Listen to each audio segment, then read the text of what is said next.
السلام عليكم، حياكم الله الإخوان. اليوم سنيفر كيصدم عبد الحق فويتاح. عبد الحق فويتاح كيصدموا سنيفر في هذا الصيد الثامن، ولكن المتعة هي في هذا الغروب في هذا أجمل بلد المغرب. شاهدوا الغروب معنا ومتعة البحر والأمواج البطيئة.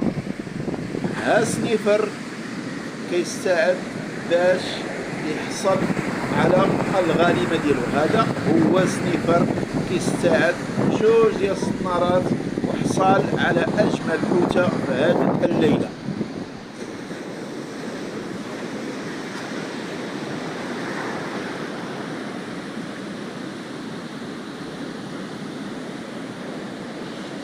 يا سيد قول لي راه ها؟